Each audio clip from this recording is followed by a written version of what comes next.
yun, bali ito yung bagong project ko na sana matuwa yung magiging may-ari nito kung sino man makakuha nito.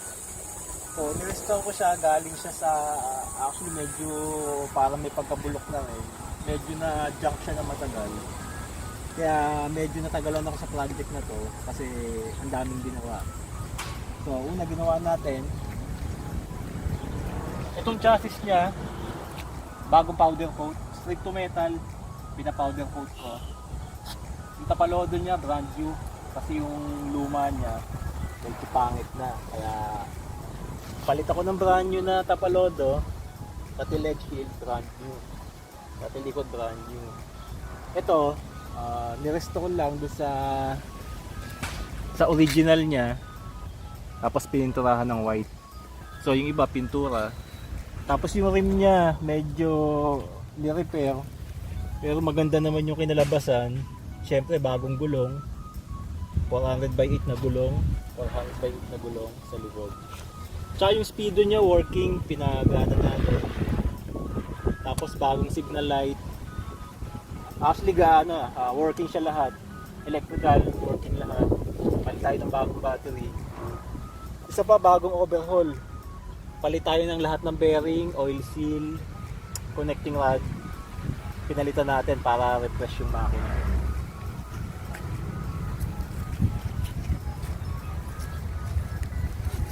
So dito sa kabila ganun din. Siguro may mga kulang pa na konti.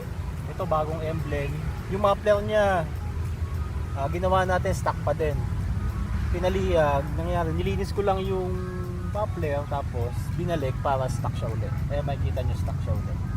Yung upuan pinalitan ko na kasi magkaiba yung pang 50cc sa 80. So medyo bulok na kasi yung upuan niya talagang original.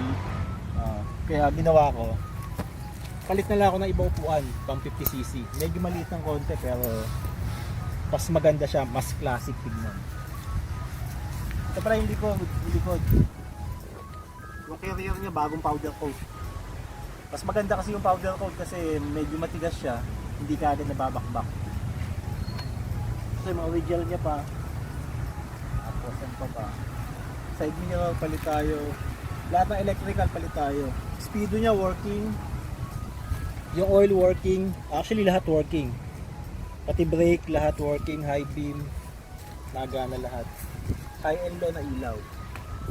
So, sana kung kasi naman makakuha na ito, sana matuwa sa ginawa nating restoration. Yun lang.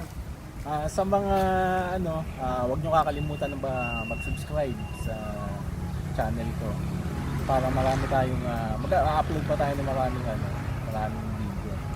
Yun lang, salamat.